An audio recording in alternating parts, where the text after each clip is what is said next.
Donald ট্রাম্পের Nobel বাসনা শিক্ষাক্ষেত্রের স্বাধীনতার পক্ষে বিপজ্জনক। শিক্ষাক্ষেত্রের স্বাধীনতা এই মুহূর্তে হুমকির সামনে মনে করে নোবেল কমিটি বিভিন্ন ক্ষেত্রে মনে করে নোবেল কমিটি।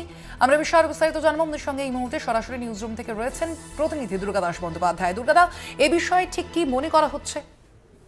দেখো, ট্রাম্পের নোবেল প্রাইজ পাওয়ার যে বাসনা, সেই বাসনা শিক্ষাক্ষেত্রের স্বাধীনতাকে বিপদের মধ্যে ঠেলে দিচ্ছে বলে মনে করছে নোবেল কমিটির সদস্যবৃন্দ।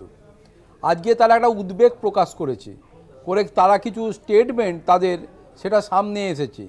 তাদের বক্তব্য হচ্ছে যে নোবেল পুরস্কার প্রদানের যারা কমিটির সদস্য যারা রয়েছেন এই মুহূর্তে, তারা মনে করছে যে মার্কিন প্রেসিডেন্ট ডোনাল্ড ট্রাম্প যেভাবে যে কায়দায় তিনি বারবার প্রায় দাবি করছেন যে তিনি যুদ্ধ থামিয়েছেন, তিনি অনেক ভালো কাজ করেছেন, তাই নোবেল শান্তি পুরস্কার পাওয়ার যোগ্য তিনি।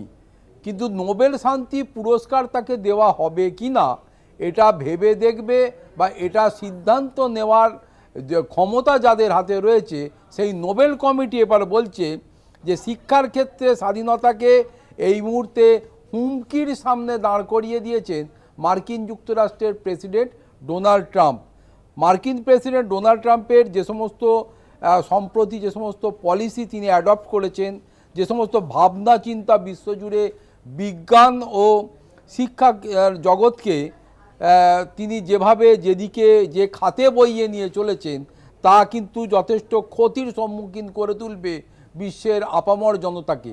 তার কারণ এটা বলে রাখা ভালো যে বিগত দিনে তিনি ন্যাশনাল ইনস্টিটিউট অফ হেলথ থেকে শুরু করে হার্ভার্ড ইউনিভার্সিটির মতো বিশ্বের 1 নম্বর শিক্ষা কেন্দ্রকে তাদের যে বাজেট বরাদ্দ সেই মার্কিন যুক্তরাষ্ট্রের সরকারের পক্ষ থেকে সেই বাজেটের তিনি কাটছাঁট করেছেন। অতএব শিক্ষার ক্ষেত্রে যে প্রায়োরিটিতে রাখার দরকার আছে এই ন্যাশনাল ইনস্টিটিউট অফ হেলথকে, যেটা ডাক্তারি থেকে শুরু করে চিকিৎসা ক্ষেত্রে যাদের বিশাল অবদান রয়েছে বিশ্বজুড়ে, পাশাপাশি হার্ভার্ড ইউনিভার্সিটি যারা শিক্ষা জগতে একটা সময় আলোড়ন সৃষ্টি করেছিল বলা যেতে পারে, তাদের বাজেট বরাদ্দ কাটছাঁট করার অর্থ হচ্ছে এই ধরনের শিক্ষা প্রতিষ্ঠানকে ক্রমশ নির্জীব করে তোলা। আর এই জায়গাতে দাঁড়িয়েই এই Ylva Engstrom, vice president royal Swedish academy of science, তিনি নোবেল লরিয়েটও বটে, তিনি বলছেন ট্রাম্প প্রশাসন শিক্ষাক্ষেত্রের জন্য ক্রমশ বিপদজনক হয়ে উঠছে। এটা খুব সিগনিফিকেন্ট, তার কারণ এটা গণতান্ত্রিক প্রক্রিয়া ও গণতন্ত্রের স্তম্ভকে ধ্বংস করার দিকে ক্রমশ এগিয়ে নিয়ে চলেছে। ট্রাম্প বারবার নোবেল প্রাইজ পাওয়ার বিষয়ে দাবি জানালেও এবার কিন্তু সরব হয়েছে নোবেল কমিটি। তারা বলছে যে ট্রাম্প যে কায়দায় যে পদ্ধতিতে তিনি নিজে বারবার ডিমান্ড করছেন যে তিনি ডিজার্ভ করেন এই নোবেল পাওয়ার বিষয়টায় বা নোবেল প্রাইজ, তো সেই ক্ষেত্রে তার নোবেল প্রাইজ পাওয়ার বিষয়টি সম্ভাবনা যে খুবই ক্ষীণ, এটা কিন্তু তিনি স্পষ্ট করে বলে দিয়েছেন।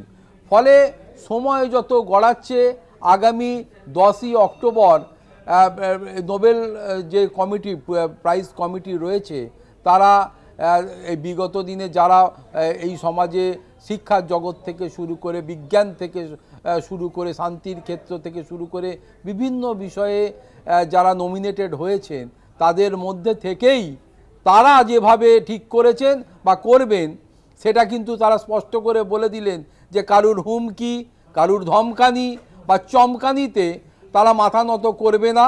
যে প্রক্রিয়ায় যে ক্রাইটেরিয়া মেনটেন করে বিগত দিনে নোবেল শান্তি পুরস্কার থেকে শুরু করে নোবেল পুরস্কার প্রত্যেক নোবেল লরিয়েটের হাতে তুলে দেওয়া হয়েছে, সেই পদ্ধতি সেই সংস্কৃতিকে বজায় রেখেই তারা আগামী দিনেও কিন্তু এই নোবেল লরিয়েটদের হাতে নোবেল পুরস্কার তুলে দেবেন।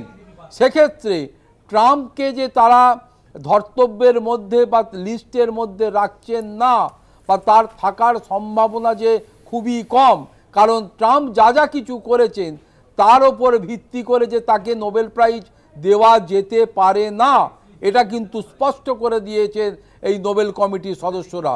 ফলে আগামী 10ই অক্টোবর আদৌ মার্কিন যুক্তরাষ্ট্রের প্রেসিডেন্ট এই খুশিপনা এই ট্রাম্পের হাতে আদৌ নোবেল প্রাইজ ওঠে কি না, সেই দিকেই চেয়ে রয়েছে বিশ্বের মানুষ।